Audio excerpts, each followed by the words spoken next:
dirige mon regard tiens, vers Marc Renier, qui était déjà dans l'image de M. Merckx. Alors, une résidence, donc, comme ça, comment ça se passe? C'est quoi un peu l'horaire de travail? Comment on organise et qu'est-ce qu'on réalise aussi? Parce qu'évidemment, on y va avec un projet sur lequel on va travailler. Donc, je vais interpeller tout à l'heure Paul Bordelot sur la même question, mais je commencerai avec vous, donc, sur le projet sur lequel vous avez travaillé, que vous avez développé au fil de votre résidence à Québec. Ah là là, j'ai tellement de choses à dire, ça va être un peu compliqué, mais disons que au départ, je travaillais sur un scénario c'était une très longue saga de 4 volumes de 46 pages. Et le début de l'histoire commence en Irlande en 1847. Et puis très vite, le personnage central, qui est une jeune femme enceinte, aboutit. Elle arrive à Québec et elle aboutit sur Grosse-Île. Donc là, à ce moment-là, je dessine les premières pages qui se passent en Irlande. Et puis là, à un moment donné, je bloque parce que je cherche absolument à me documenter. Et là, je bloque sur ce qui est les décors de Grosse-Île. Et je me rends compte qu'à un moment donné, c'est ce que j'ai fait déjà en allant en Irlande. Je me suis rendu en Irlande pour vraiment m'imprégner de l'ambiance du Connemara. Disons, c'est ce que je décide de faire en ce qui concerne les décors du Québec. Donc voilà, j'entame la réalisation d'une candidature. J'introduis ma candidature. Et là, j'ai la chance je remercie le Conseil des Arts et des Lettres de m'avoir choisi. Donc finalement, grâce au Conseil des Arts et des Lettres, je me retrouve les deux pieds sur cette grosse île et sur tous les bâtiments qui me permettent de faire évoluer mon récit de façon authentique et juste. Et effectivement, ça, c'était ce qui est lié à mon projet qui était déjà signé par l'éditeur. Et en arrivant, ça, je fais peut-être partie de la seconde catégorie d'auteurs, donc je n'ai rien prémédité. En fait, je voulais vraiment arriver au Québec sans avoir prévu quelque chose. Donc là, j'étais un peu en roue libre, en électron libre, et je souhaitais effectivement m'imprégner absolument dès le départ, des premiers instants de l'ambiance du Québec, du paysage et surtout du quotidien et des gens, en fait. Donc très rapidement, ça s'est vraiment passé très très bien. J'ai eu des contacts extraordinaires qui m'ont permis finalement, ce sont des Québécois qui m'ont amené en fait sous Grosse-Île, parce que dans le scénario de mon scénariste qui est français, en fait Grosse-Île se situait devant Québec. Donc ce qui veut dire que pour moi, à l'échelle européenne ou à l'échelle belge, quand on dit devant Québec, ça veut dire 500 mètres. Or, Québec-Grosse-Île, c'est déjà, je pense, 60-45 km. Et puis encore, il y a 45 minutes de traversier avant d'atteindre Grosse-Île. Donc tout ça, ça s'est passé extrêmement bien. Et j'ai noté une petite histoire. Enfin, je dis tout à fait ce qu'il Il y a une chanson de Jacques Michel et le titre de la chanson, c'est pas besoin de frapper pour rentrer. Et en fait, j'ai pas besoin de frapper à aucune porte pour me retrouver, évoluer comme ça tout au long de ma résidence, que ce soit avec mes collègues, je dirais mes collègues québécois ou des gens qui spontanément m'ont apporté leur aide, leur soutien, qui m'ont fait découvrir un tas de choses. J'ai parcouru le Québec, je suis allé jusqu'à la Côte-Nord, j'étais jusqu'à le Lac-Saint-Jean, j'étais jusqu'à Drummondville, ce fameux village d'antan, parce que là aussi ce village est extraordinaire, enfin du moins pour moi, et pour pouvoir réaliser cette saga irlando-québécoise. J'ai aussi la chance de rencontrer une guide qui m'a fait visiter dès le départ Québec, mais le Québec, je dirais, de l'époque 1840.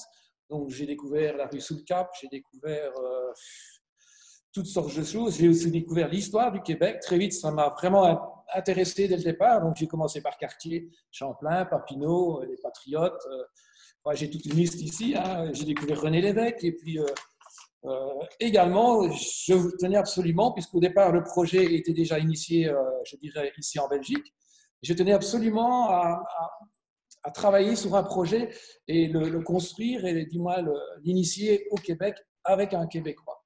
Et là, j'ai fait la rencontre de Philippe Girard, qui est quelqu'un qu'on ne présente plus, qui est un BDiste québécois. Et très vite, le courant est également passé comme sur des roulettes. Et puis, nous sommes orientés vers un sujet qui nous passionne tous les deux, qui est, disons, le sujet Riopelle, Bordua et le refus global. Et là, ça me replongeait aussi dans l'histoire du Québec. C'est le Québec de l'après-guerre, c'est le Québec du refus global. Et là, pour moi, ça a été extraordinaire, parce que donc j'ai découvert d'abord Bordua, d'abord Riopelle. Il y avait un problème avec Riopelle, c'est que le personnage était... comment? Oui, voilà. Ici, vous voyez, par exemple, le projet s'intitulera L'Étoile Noire. Là, on peut voir l'héroïne, en fait, l'héroïne de ce récit. Le scénario est écrit par Philippe, il est déjà clôturé, terminé. J'ai déjà dessiné quelques pages, des croquis. Donc voici une recherche de personnages. Voici ici, voilà, on peut voir Paul-Émile Bordua. Donc je me suis également rendu à Mont-Saint-Hilaire, je me suis rendu sur les bords de Richelieu. Et voilà, j'ai fait la découverte de ce personnage qui est énorme quand même. C'est vraiment un personnage qui m'a beaucoup touché, moi, Paul-Émile Bordua. Au départ, Riopel, je ne sentais pas trop bien le personnage. Et puis il y a eu une phrase que quelqu'un m'a dite. On m'a dit, c'est quelqu'un qui, à un moment donné, chassait les couchers de soleil en hélicoptère. Et là, hop, là, il y a quelque chose qui s'est passé entre... Le personnage m'a fasciné, et puis j'ai commencé à entrer dans sa personnalité, et j'ai découvert quelqu'un d'extraordinaire.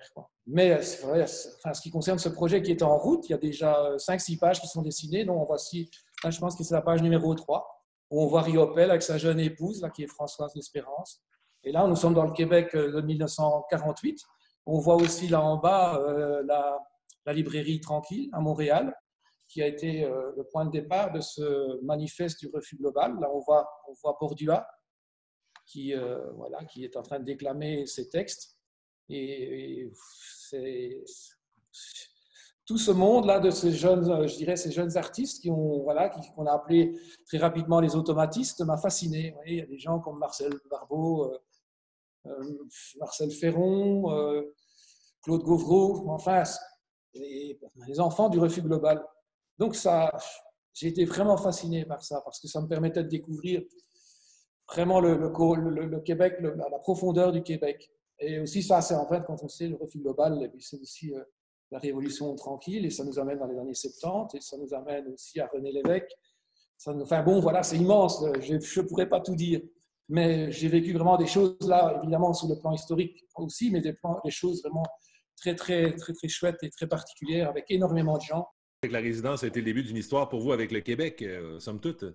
Et avant de passer la parole à Paul Bordelot, Marc Renier, on entend un peu de papier autour de votre bureau. Est-ce que vous avez des planches aussi, peut-être justement sur la saga irlando-québécoise dont vous avez parlé tantôt, justement des images de Gros-Îles et autres éléments que vous pourriez nous présenter?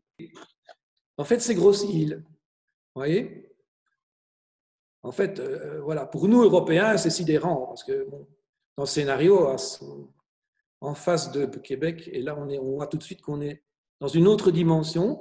Et alors, en case 3, par exemple, on voit, c'est une vue, en fait, qui vient d'une gravure d'un militaire qui s'appelle James Cockburn. Et voilà. Donc, en fait, les bateaux arrivaient d'Europe en 1847, mais comme, voilà, les Irlandais qui arrivaient à Québec étaient mis en quarantaine sur cette île qui est restée très longtemps, une île de quarantaine, en fait. Voilà.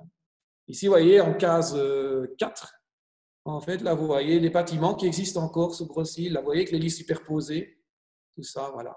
Mais très rapidement, en fait, en 1847, l'arrivée des bateaux irlandais était à ce point nombreuse. En fait, je pense qu'ils attendaient 10 000 arrivants. Il en est arrivé au cours de l'été 90 000. Donc, ça a été vraiment un problème. L'armée est intervenue. Enfin, et tout ça, c'est de la documentation que j'ai vraiment été chercher au Québec. Donc, j'ai vraiment eu accès à des livres, à des informations que mon scénariste n'avait pas bien maîtrisées, en quelque sorte. Alors, voici encore une planche où on voit, c'est la rue sous le Cap, vous voyez ici, la rue sous le Cap à Québec, entre autres, qui est une des rues les plus, à l'époque, qui était les plus pauvres. Et c'est là, m'a-t-on dit qu'en fait, et c'est vérifié, que les Irlandais ont vécu, comme la plupart, et après, ils se sont un peu disséminés sur le territoire.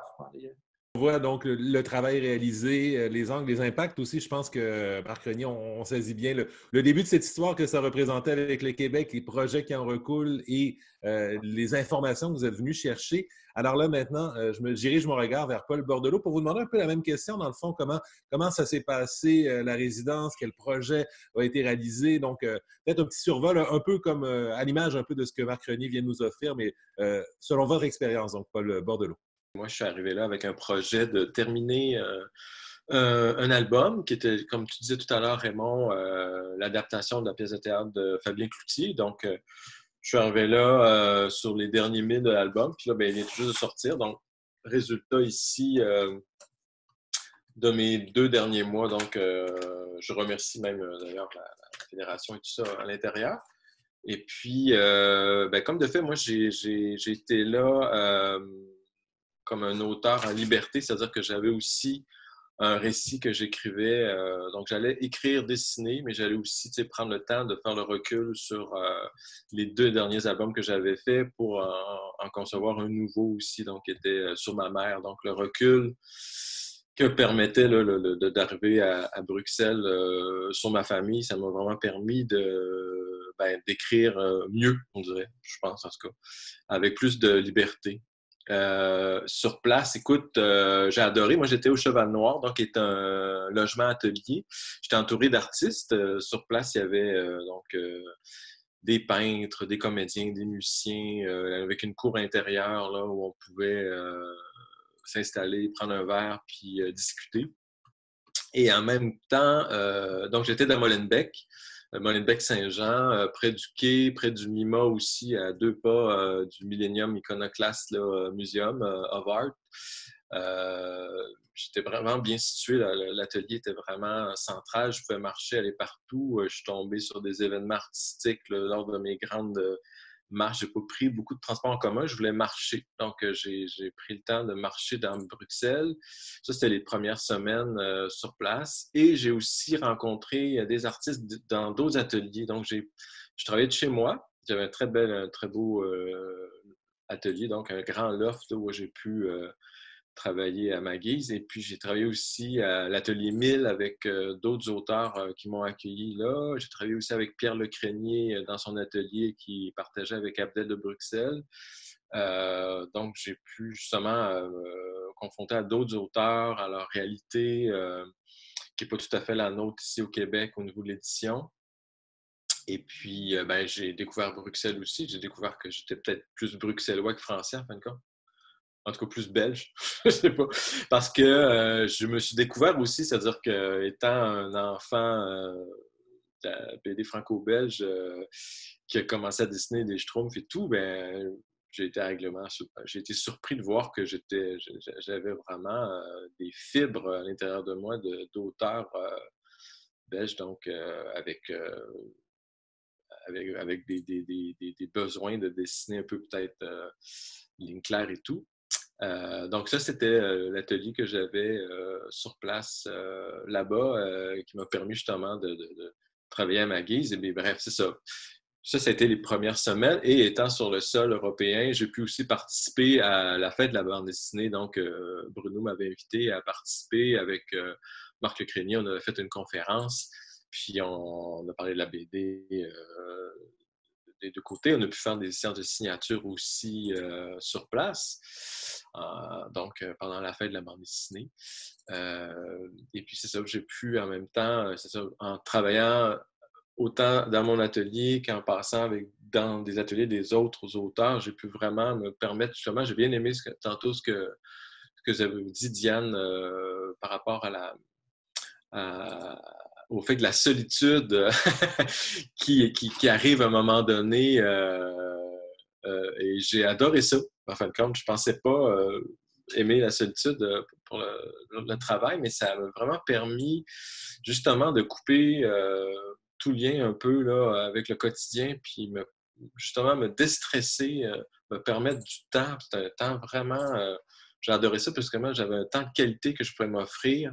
Bruno m'offrait des rencontres, soit à l'Académie royale des beaux-arts de Liège, avec des futurs auteurs que j'ai adoré faire, que je suis toujours sur Instagram, leur travail, leurs travaux en bande dessinée. On est toujours en contact avec ces gens-là. Je suis toujours en contact avec ces gens-là.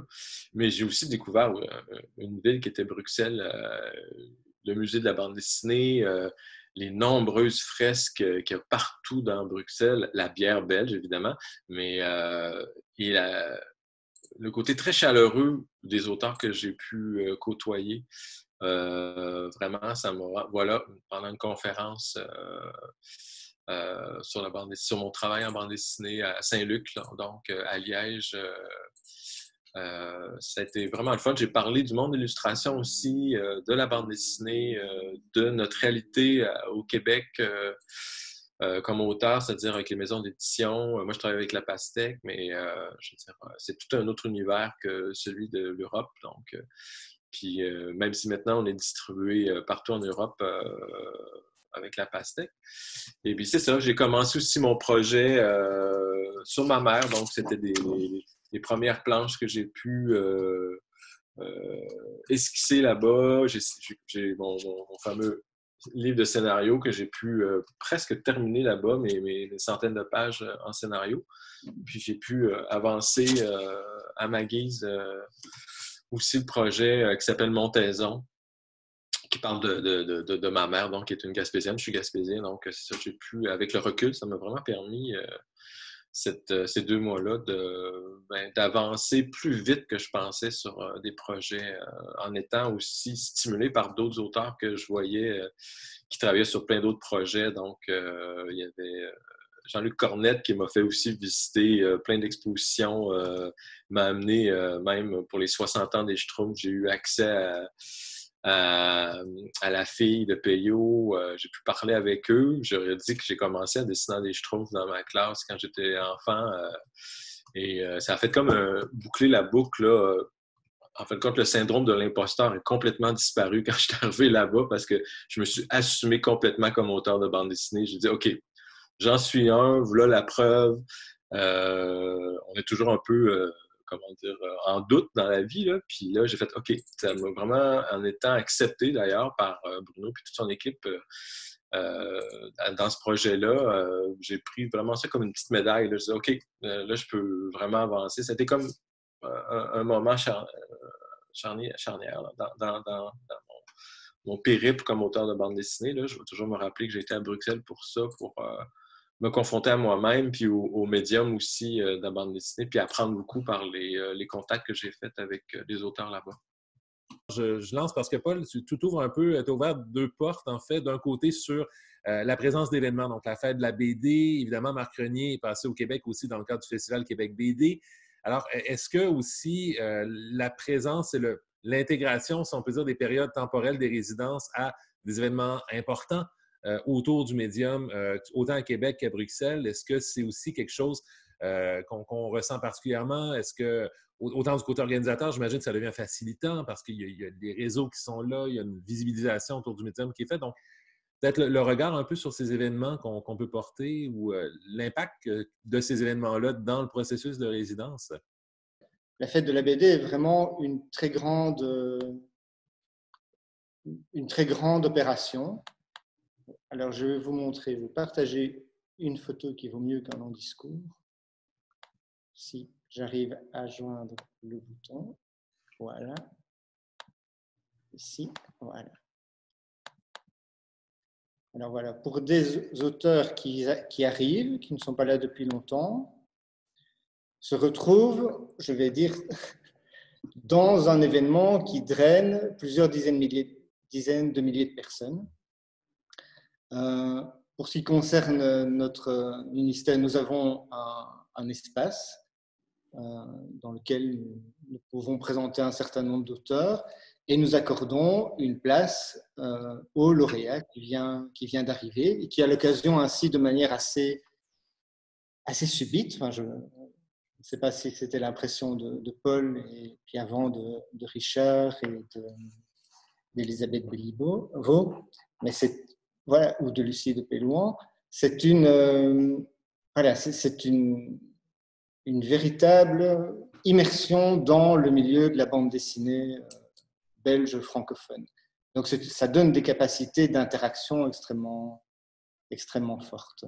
Et Paul, est-ce que c'est quelque chose, en fait, la description que Bruno en fait, est-ce que c'est quelque chose qui, effectivement, est-ce que tu l'as vécu fortement à ce moment-là, ce passage-là, ce début en force, si on peut dire, de résidence?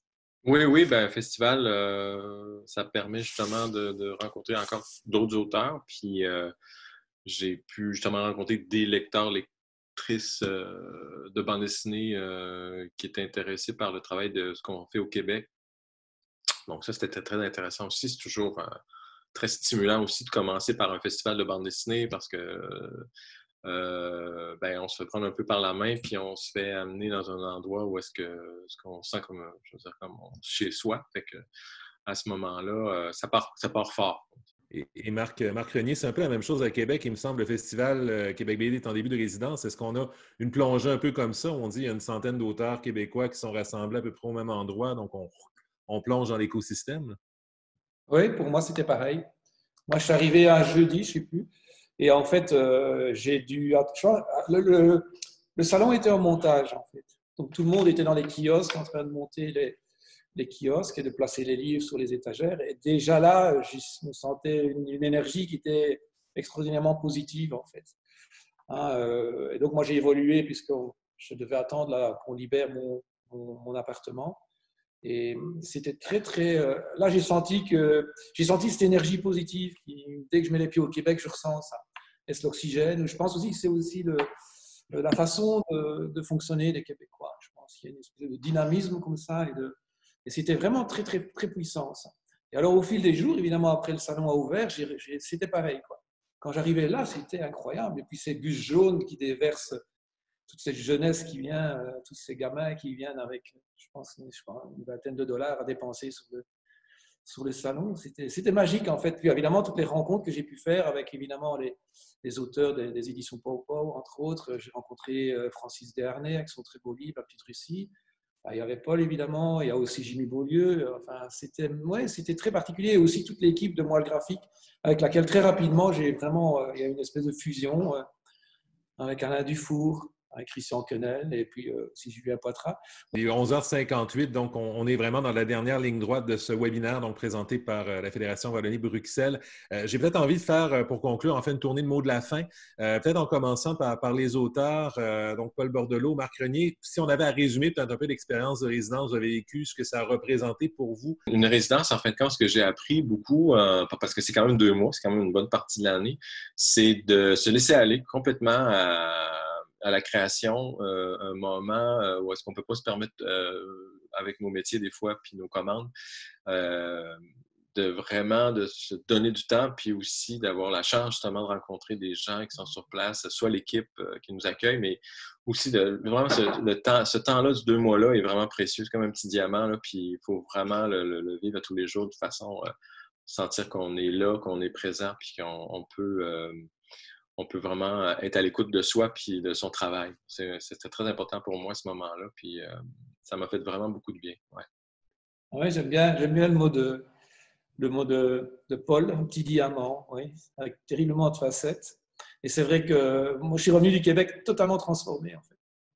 Ouais. Encore maintenant, je suis plus tout à fait le même.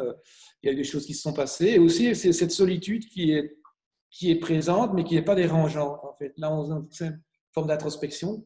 Et puis, brusquement, on se retrouve avec des rencontres qui sont très, très fortes, en amitié, très, très riches. Et là, je ne suis plus du tout le même, quoi. Donc, et je n'attends qu'une chose, c'est de pouvoir remettre le pied sur le sol québécois. J'irai en kayak s'il le faut. Écoutez, moi, je trouve que parfois, dans notre travail, il faut qu'on vende un peu le programme de résidence, mais les témoignages de ces 2 créateurs-là, ça dit tout. Ça dit tout. J'ai pas grand-chose à rajouter. Ça me rend encore plus fière. J'ai toujours été fière de travailler pour ce programme-là et ça maintient ma fierté, ça nourrit ma fierté. C'est pour ça qu'on fait notre travail. C'est pour que ces artistes soient nourris, aient un élan créateur encore plus fort. Très impressionné par les 2 témoignages que l'on vient d'entendre. Je dirais également, voilà, on est dans du suivi, de procédures, de candidatures, etc. Tout ça, c'est du papier, tout ça, c'est de la technique, mais ce qui est essentiel, c'est ce que l'on vient d'entendre, c'est-à-dire l'enrichissement dont ont pu bénéficier les auteurs et surtout l'enthousiasme qu'ils ont pu faire partager à bon nombre de personnes. Alors, je fais ma tournée de remerciements obligatoire en incitant évidemment aussi les gens qui nous écoutent à découvrir, si ce n'est déjà fait, les œuvres des auteurs-créateurs qu'on a eu l'occasion d'entendre ce midi. Alors, Paul Bordelot, donc auteur BD, Marc Renier, dessinateur, auteur BD également. Donc, Pour réussir un poulet, entre autres, du côté de Paul Bordelot, la BD sur Klimt, entre autres, du côté de Marc Renier. Mais bon, j'incite les gens à aller voir vos sites. Là. Vous avez quand même de beaux bagages tous les deux en BD avec beaucoup d'ouvrages que j'incite les gens à découvrir si ce n'est déjà fait. Je remercie également donc Bruno Merckx, donc du service général des lettres et du livre de la Fédération Wallonie-Bruxelles, de même que Diane Isabelle du Conseil des arts et des lettres du Québec. Alors, ça a été un plaisir, évidemment, d'être avec vous ce midi et de découvrir aussi ces pans, ces éléments relatifs au programme de résidence croisée. Et peut-être pour le mot officiel de la fin, j'aurais envie de passer le relais à Marie-Hélène Hébert, de la délégation Wallonie-Bruxelles, peut-être pour boucler la boucle autour de cette résidence, puisqu'elle avait si bien introduit, de ce webinaire, puisqu'elle avait si bien introduit d'entrée de jeu. Alors, Marie-Hélène? Merci Raymond. Alors, on espère que ce webinaire vous a plu. Donc, je remercie aussi les panélistes, évidemment. Puis, on espère que le webinaire va inciter des BDistes à faire parvenir leur dossier pour les prochaines résidences croisées. J'en profite également pour vous informer que si vous êtes un organisme québécois et que vous aimeriez développer un projet avec un organisme de Wallonie-Bruxelles ou vice-versa, il existe également un programme qui s'appelle la Commission mixte permanente qui permet de soutenir des projets de collaboration entre la Wallonie-Bruxelles et le Québec. Donc, si vous voulez en savoir plus, vous pouvez aller sur le site du ministère des Relations internationales du Québec ou nous contacter à la délégation au 418-692-4148. Alors, je vous remercie beaucoup et au revoir, à la prochaine.